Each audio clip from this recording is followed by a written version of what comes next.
사도행전 5장 1절과 11절 말씀입니다. 사도행전 4장에 보면은 초대교회 성도들이 은혜를 받아서 사도들 중심으로 모여서 네 것 내 것 구분하지 아니하고 정말로 아름다운 공동체를 이루었다라는 것을 우리에게 말씀을 해주고 있습니다.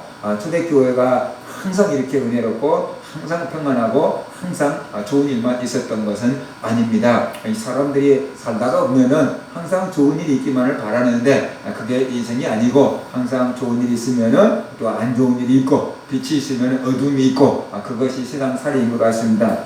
초대교회 때도 그렇게 좋고 은혜가 넘치는 그런 공동체였음에도 불구하고 그 안에 또 비극적인 사건이 있었다는 것을 우리에게 말해주고 있습니다. 오늘 본문은 바로 초대교회에 있었던 아주 비극적인 사건 하나를 얘기하고 있는데 그것이 아나니아와 삽비라 사건이다라고 볼 수가 있어요. 그래서 우리는 항상 은혜가 충만하면은 은혜만 있는 게 아니고 방해거리도 있다라는 것을 우리가 알아야 돼. 은혜가 있으면은 시험거리도 있다라는 것을 우리가 알아야만 된다라는 것이에요. 죄 가운데 은혜도 있지만 은혜 가운데 시험거리도 있고 은혜 가운데 방해거리도 있다는 것이 우리가 은혜 받고 하나님 앞에 복 받을 수 있도록 사탄이 가만히 내버려 두는 게 아니고 우리가 은혜 받고 복 받으면은 시기하고 질투하는 사탄이 있습니다. 그래서 어떻게 하든지 우리가 받은 은혜를 쏟아버리게 하고 받은 은혜를 그냥 뭐라 그럴까 욕되게 하는 그렇게 만들려고 하는 사탄의 유혹이 항상 우리에게 도사리고 있음을 우리가 알아야 되는 거죠. 그것을 알 때 우리가 받은 은혜를 소중하게 생각하고 우리가 은혜 가운데서 조심할 수 있고 받은 은혜를 지키고 간직할 수 있기 때문에 그렇다라는 것을 우리가 알아야 돼요. 자칫 방심하다가는 은혜 받아 놓고 시험 들 수가 있고 자칫 방심하다가 하면 은혜 받아 놓고 사탄의 짓을 할 수가 있기 때문에 우리가 늘 이게 소중한 것을 받았을 때는 조심조심 우리가 해야만 된다라는 것을 우리가 알아야 되는 거죠.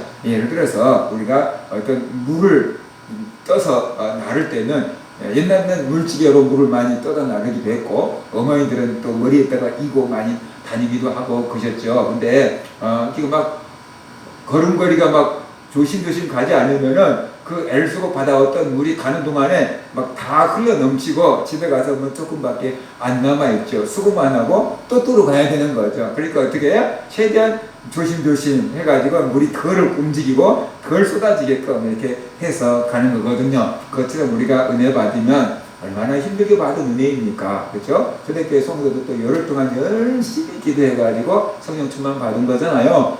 열흘 동안 일하는 것도 쉽지 않고 열흘 동안 주간하고 공부하는 것도 쉽지 않지만 열흘 동안 정말로 전심으로 기도하는 것도 절대로 쉬운 일은 아니에요. 우리말로 한다면 발에 쥐가 날 일인 거고 목이 다 쉬고 절대로 쉬운 일이 아니에요. 우리가 쉽게 받은 은혜가 아니다라는 거죠. 그만큼 힘쓰고 애써서 받은 은혜이기 때문에 우리는 그 은혜가 소중한 줄 알고 은혜를 잘 지키고 관리하도록 노력해야만 된다. 근데 그 받은 은혜를 지키지 못하고 쏟아버린 사람이 있는데 바로 아나니아와 삽비라인 것입니다. 아나니아와 삽비라는 부부였어요.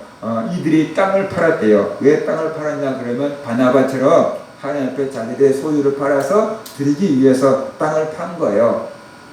어떤 의미로 그들이 가지고 있는 소유 전부를 팔았다고 할 수 있습니다. 그런데 문제는 이거죠. 그들이 은혜 안 받았으면 어떻게 땅을 팔 계획을 할 수 있었겠느냐라는 거죠.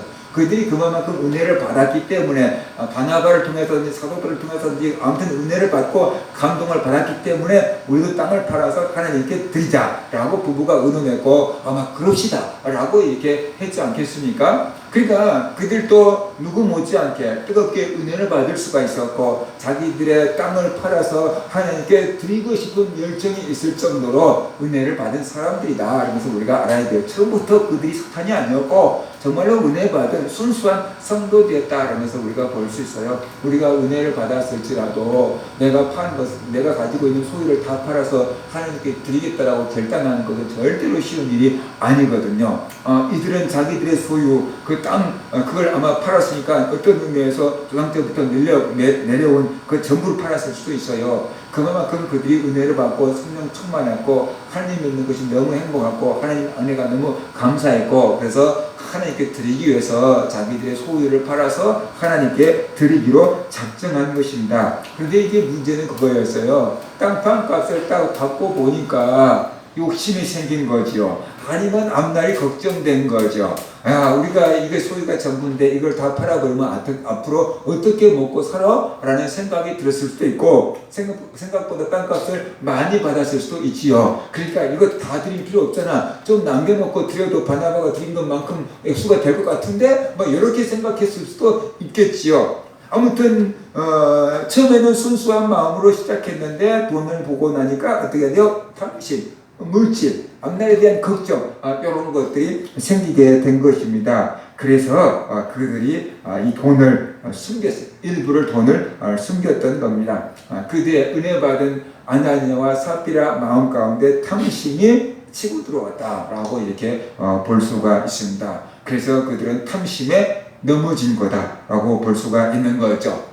아나니아와 삽비라에게만 이런 시험이 있겠습니까? 예수 믿는 성도들에게도 우리의 그런 시험이 항상 있습니다. 우리가 은혜 받을 때는 하나님께 열심히 헌신하고 봉사하고 충성하고 시키는 대로 다 해야지, 헌금해야지, 주의를 지켜야지 막 이런 다짐들 하고 막 맹세들 할 수 있는데 나중에 은혜가 식어지면 괜히 그런 약속했다 라고 생각할 수가 있지요. 또 헌금을 약속했다가도 이거 너무 많은 거 아니야? 자꾸만 이렇게 줄여가려고 하는 마음이 우리 안에도 있잖아요. 그게 다 탐심인 거예요. 아까운 마음, 하나님께 드리기에 아까운 마음이 있기 때문에 그런 거예요. 그래서 아나니아와 삽비라만 이렇게 탐심에 쓰러진 게 아니고 우리들에게도 이런 유혹은 항상 찾아오고 있다라는 것을 우리가 알아야 됩니다. 우리들도 언제든지 탐심의 노예가 될 수 있고 우리들도 언제든지 쓰러지고 넘어질 수 있다라는 것을 우리가 알고 우리를 조심해야만 되는 거죠. 나는 괜찮아 라고 할 게 아니고 항상 조심하며 살아가는 것, 그것이 성도의 지혜다라는 것을 우리가 알아야 돼요.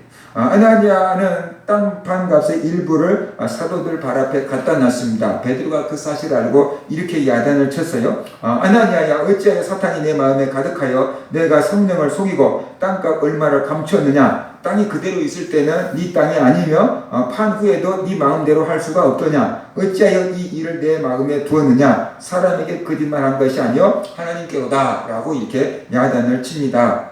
베드로의 말은 이거예요. 아나니아야, 네 마음에 사탄이 가득하구나 라고 지금 말하고 있는 거예요. 그래서 네가 성령을 속이고 땅판 값에 얼마를 감추었지? 라고 지금 이렇게 말하고 있는 거예요. 누가 가르쳐준 것도 아닌데 베드로는 아나니아의 마음속에 사탄이 가득하고 땅판 값의 일부를 감췄다는 것은 베드로는 벌써 딱 알고 있는 거예요. 사탄은 처음부터 거짓말장이, 그래서 거짓말을 굉장히 자기 것으로 한다고 했어요. 거짓말을 굉장히 능수능란하게 합니다. 사탄에게 속은 사람들, 사탄의 종이 된 사람들의 특징이 뭐냐면 거짓말을 잘한다는 거야. 사람들이 생각할 수 없는 거짓말을 잘한다는 거야. 그것이 어떻게 보면 자기의 지혜처럼 생각이 되는데 그게 자기 지혜가 아니고 사탄이 주는 생각인 거죠. 그러니까 그들은 자기 지혜로 살아가는 게 아니고 사탄에게 이용당하고 있는 거다.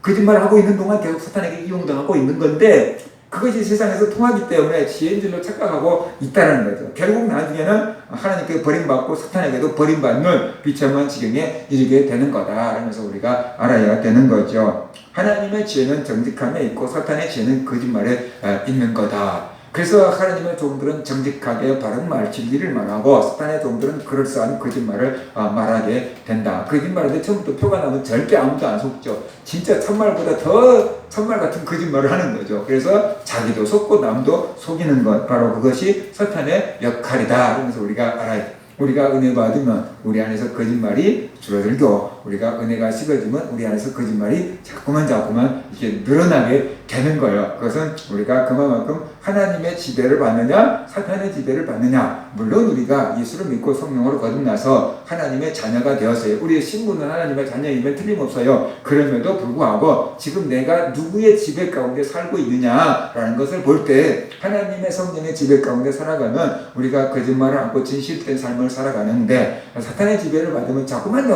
거짓말을 하게 된다라는 것을 우리가 알아야 돼. 왜 삶이 그럴 수밖에 없으니까. 왜 주인이 다르니까. 이게 오는 지혜가 다른 데서 오기 때문에 그렇게 될 수밖에 없다라는 것을 우리가 알아야 돼. 그래서 교주들은 자꾸만 거짓말 하잖아요. 성경 구절 이렇게 얘기해놨다가 또 틀리니까 또 고치고 막 자꾸만 실수해서 그런 게 아니고 자꾸만 고쳐가는 거잖아요. 왜냐하면 자기 틀린 것을 자꾸만 변명으로 일관하다가 계속 변명을 낳게 하고 거짓말만 자꾸 해가는 것이 사탄과 교주들의 하는 일들이다. 그러면서 우리가 알아야 돼. 그래서 우리가 자꾸만 바뀌는 거예요. 이렇게. 그건 자기가 다 깨달았다고 하는데 깨닫지 못하니까 자꾸만 바꿔가고 있는 거다. 그러면서 우리가 알아야 됩니다. 베드로가 그렇게 말을 했지요. 땅을 팔든지 말든지 그것은 아니야 네 마음에 달려있는 거 아니냐. 또 땅을 팔아서 그 값을 전부 드리든지 일부를 드리든지 그것도 베드로 네가 알아서 할 것 아니냐라고 이렇게 말해요. 왜냐하면 네가 땅의 주인이기 때문이다라는 거죠. 적게 드렸다고 네가 야단 맞는 건 아니다라는 뜻을 지금 말하고 있는 거예요. 문제는 베드로가 이 아나니아를 야단을 치고 호통을 치는 이유는 뭐냐면 땅을 팔아가지고 그것을 일부를 감추고 일부를 적게 드렸기, 적게 don금을 드렸기 때문에 야단을 치는 게 아니에요. 일부를 드렸으면서 다 드린 것처럼 거짓말을 했기 때문에 그것 때문에 야단을 치는 거다. 그러면서 우리가 알아야 되는 거죠. 왜 일부를 드리면서 다 드린 것처럼 했을까요?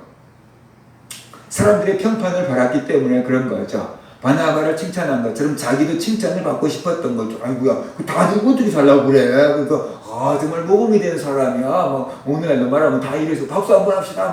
이런 소리 들어보고 싶어서 다 드렸다라고 얘기를 한 거죠. 그냥 일부만 드렸습니다. 그러면 그래 일부 드렸대. 사람들도 이런 반응을 보일 수 있으니까 이 사람들의 그 칭찬, 사람들의 박수갈채 이것을 이렇게 받기를 원했기 때문에 이 사람이 일부를 드리면서 다 드린 것처럼 거짓말한 거다. 그러면서 우리가 알 수 있어요. 하나님께 보이기보다는 사람들의 칭찬과 인정에 목이 메이다가 보면은 자꾸만 사람들 눈치를 보게 돼 있고 그래서 거짓말을 할 수도 있고 시험이 될 수도 있고 상처를 받을 수도 있다. 그러면서 우리가 알아야 되는 거죠. 물론 사람인지라 사람들한테 인정받고 칭찬받고 그러면 기분 좋고 행복하겠지요. 정당한 칭찬이나 인정 같은 건 받아도 되겠지만 굳이 거짓말까지 해가지고 인정받고 칭찬받고 그럴 것은 아닌 거다. 그러면서 우리가 알아야 돼. 하나님을 위해서 섬기고 봉사하고 일할 때는 사람들이 몰라줘도 하나님이 알아주실 거다라는 그 하나님께 보이기 위한 그런 마음으로 섬기고 봉사하는 것이 진정한 믿음이지 목사님께 성도님들께 막 인정받기 위해서 이렇게 하는 것은 그것은 이 땅에서 복을 다 받고 하나님께서 받을 복이 없다라고 이렇게 말씀을 하고 있습니다. 그래서 베드로가 아나니아를 야단친 게 그거예요. 네가 땅을 팔지 않아도 됐고 땅을 팔아서 일부를 드려도 됐다. 근데 문제는 네가 땅을 팔아갖고 일부를 감춰놓고 일부를 드리면서 다 드렸다고 거짓말하니까 그것은 사람에게 거짓말한 게 아니고 하나님께 거짓말한 거다 라고 이렇게 야단을 친 거죠. 아나니아는 사도들이 모를 거라고 생각했죠. 그래서 사람들한테만 속이면 된다라고 생각을 한 건데 베드로는 사람에게 거짓말한 게 아니고 하나님께 거짓말한 거다라고 야단을 쳤어요. 그러자 아나니아가 그 자리에서 쓰러져서 죽고 말았어요. 그러니까 가족들한테도 알리지 않고 청년들이 매다가 장사를 지내버렸어요. 이 굉장히 특이한 일이잖아요. 이렇게 덕이 되는 죽음이 아니라는 거예요. 가족들한테 알릴 만한 죽음도 아니라는 거예요. 하나님께 받지 못한 죽음이라는 거예요. 그러니까 그냥 청년들이 매다가 장사를 지내버렸어요. 그런데 3시간쯤 지나서 아나니아 아내 삽비라가 사도들 발 앞에 왔어요. 3시간쯤 지나서 왔으니까 뭐 했을까요? 그동안에 돈 감춰놓고 왔을 수도 있고, 한 돈 갖고 가고 또 뭐 필요한 거 사다 놓고 왔을 수도 있고, 아무튼 여러 가지 이유가 있겠지만, 같이 오지 않고 3시간쯤 뒤에 아내 삽비라가 사도들 앞에 왔어요. 무슨 마음을 갖고 왔을까요? 아마 제 남편이 자기 남편이 사도들에게 칭찬받았을 것을 생각하고 자기도 어떻게 기특한 생각을 했어. 그러면서 또 칭찬받을 줄로 생각하고 왔겠죠. 그런데 베드로가 삽비라에게 물어요. 이것이 땅 판 값의 전부냐? 라고 물었어요. 삽비라가 뭐라고 대답했을 것 같아요? 당연히 전부라고 대답하죠. 왜냐 그러면 남편과 그렇게 짰잖아요. 만약에 제가 아니라 그러면 남편은 또 어떻게 되겠어요? 그러니까 어쩔 수 없는 입장이었어요. 삽비라도. 그래서 이게 전부입니다. 라고 이렇게 얘기를 했죠. 설마 베드로가 이것을 어떻게 알겠어? 라고 이렇게 생각했을 것이고 내 남편이 분명히 전부라고 얘기했을 텐데 나도 전부라고 얘기해야지. 그래서 어떻게 또 할 수 없이 더 전부라고 대답을 했어요. 그러자 베드로가 말하잖아요. 너희가 어찌 함께 꾀하여 주의 영을 시험하려 하느냐. 보라, 네 남편을 장사하고 오는 사람들의 발이 문 앞에 이르렀으니 또 너를 메어 가리라 그러잖아요. 그러자 삽비라도 그 자리에서 쓰러져서 죽고 말았어요. 뭐 그냥 놀라고 변명하고 회개하고 할 시간도 없이 그냥 그 자리에서 쓰러져서 죽고 말았어요. 아마 이 삽비라가 네 남편을 장사하고 오는 사람들의 발걸이 문 앞에 이르렀다라고 베드로가 말했는데 남편이 죽었어? 아마 이 생각도 제대로 다 하지 못한 상태에서 그냥 삽비라도 쓰러져 죽고 말았어요. 그러자 아나니아를 장사하고 오던 청년들이 또 보니까 또 한 사람이 죽어 있는 거예요. 그러니까 또 메고 나가서 또 장사 지냈다라고 이렇게 말씀을 하고 있습니다. 사람은 누구나 죽지요. 그런데 그 죽음이 어떤 죽음이냐라는 것을 우리가 한번 생각을 해봐야 되는 거죠.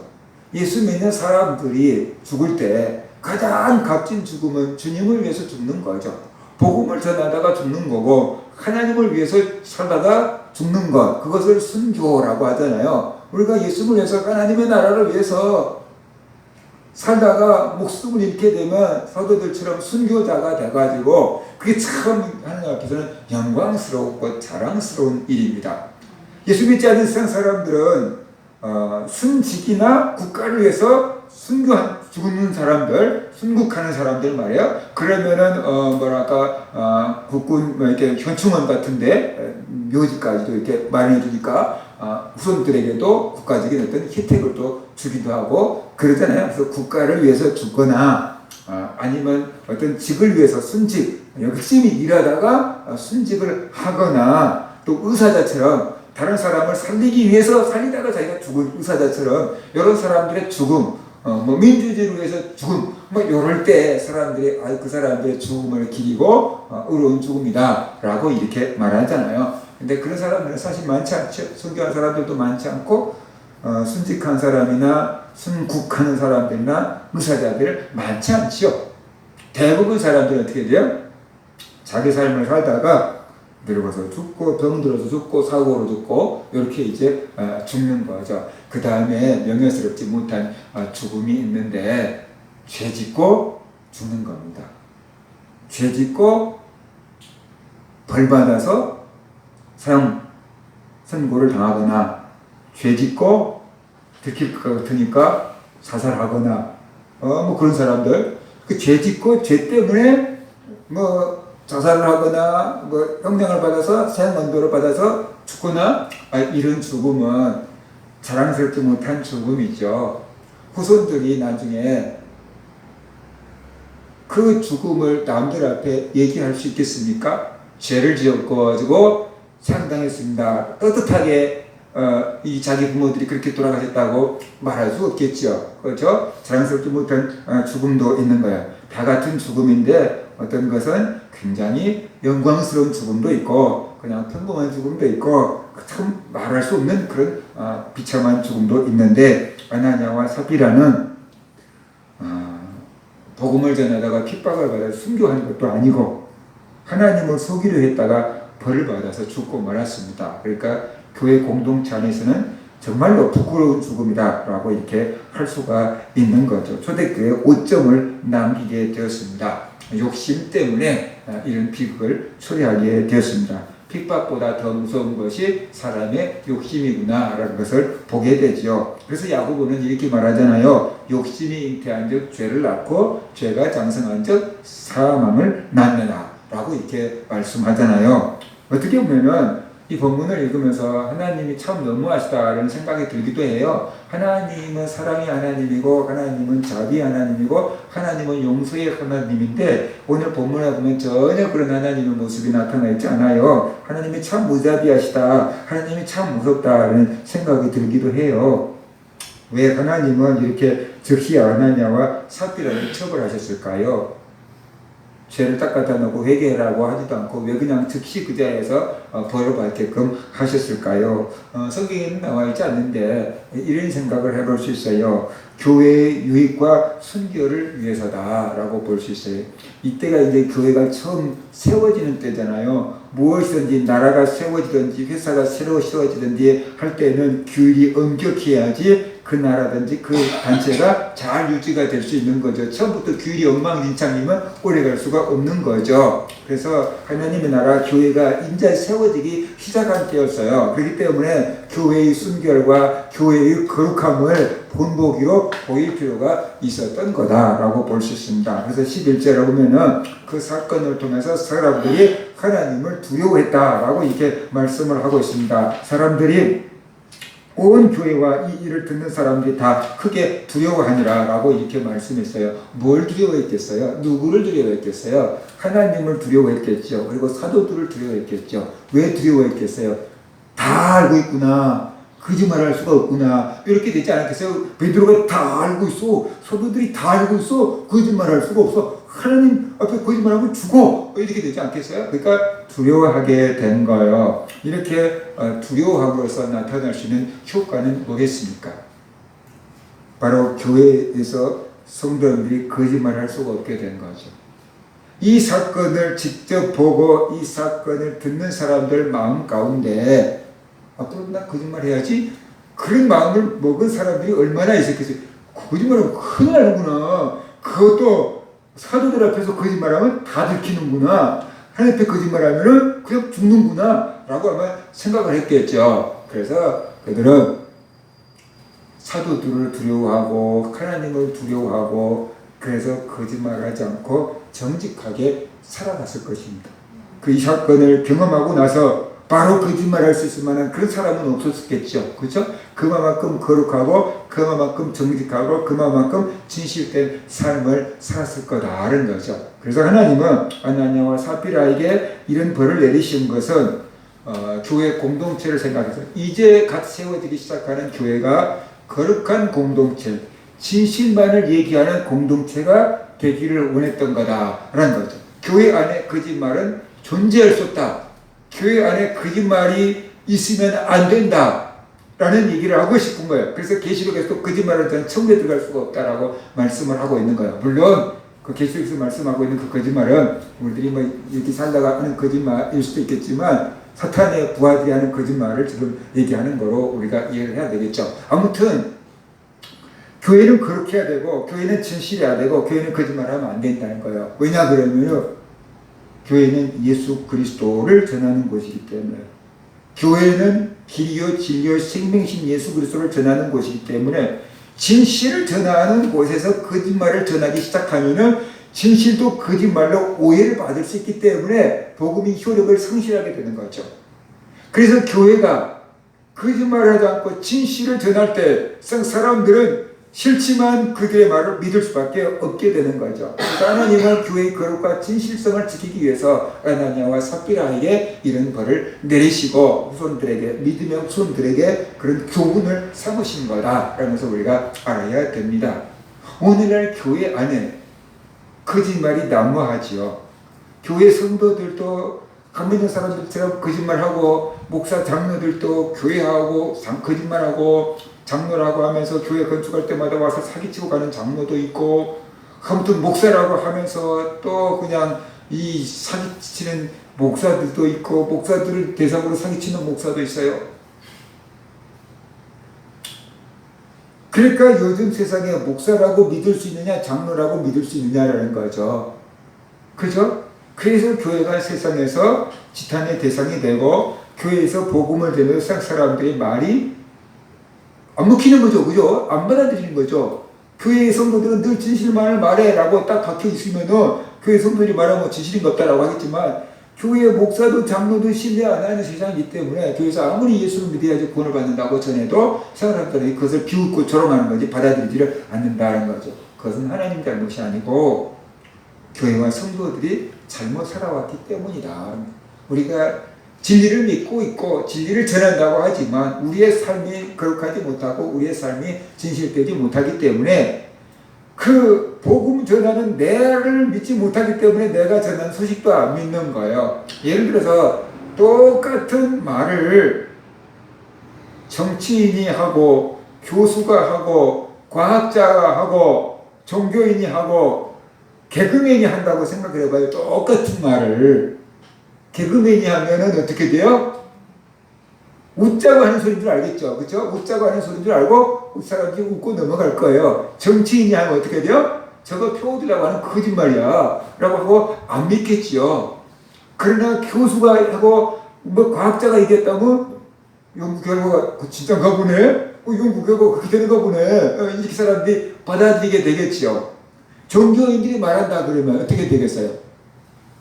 사람들이 모르지만 저게 진짜인가 봐 라고 받아들여야 되거든요. 그런데 현실은 어떻게 돼요? 저것들도 다 똑같은 놈들이야.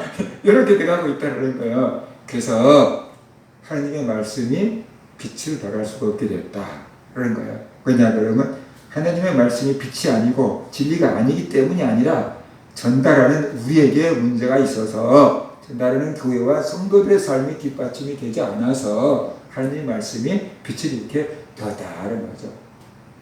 그래서 하나님은 아나니아와 삽비라를 통해서 교회는 거룩해야 된다. 교회는 진실해야 된다. 교회는 거짓말이 남하면 안 된다. 그래야지 교회가 교회로서의 명령을 지킬 수 있다. 라는 것을 우리에게 가르쳐주고 있는 겁니다. 오늘날 교회에서 거짓말하고 사기치는 목사와 장로들을 하나님께서 그 자리에서 즉각 아나니아와 삽비라처럼 처벌을 해버린다 그러면은 교회가 거룩함을 유지하게 될 겁니다. 그런데 그런 것이 없기 때문에 오늘날 거짓말을 해도 괜찮구나. 당장에 내가 이 말을 하면 되겠구나. 그런 인간적인 사탄의 생각이 목사와 장로와 성도들의 마음 가운데도 쑥 들어와 있어요. 그래서 교회가 진실되지 못하고 성도들도 거짓말하고 교회 직분자들도 사기를 치고 있습니다. 그래서 어떤 물질적인 유익을 얻고 있어요. 그런데 문제는 우리가 영적인 권위를 잃어버렸고 복음의 능력을 잃어버리고 있다. 라는 것이. 그래서 우리가 회개해야지. 나는 거짓말 안 하는데 그렇게 생각할 것이 아니고 교회의 문제는 곧 나의 문제인 거죠. 교회 공동체의 문제는 곧 나의 문제인 거다라는 것을 우리가 알고 한국 교회가 신용을 잃어버린 것, 한국 교회가 진리를 내버리고 거짓말하는 것에 대해서 우리가 회개하고 한국 교회가 거룩을 회복하고 진실을 회복할 수 있도록 우리가 기도하고 나아가야 합니다. 그럴 때 복음이 다시 빛을 발할 수가 있게 될 겁니다. 우리 모든 성도들 삶 가운데서 진실을 붙잡고 살아가고 정직을 붙잡고 살아가고 우리 안에도 충분히 거짓말이 있습니다. 그런 거짓말들을 회개하고 내놓고 살아가는 그런 성도들 되시기를 주의 이름으로 축원합니다.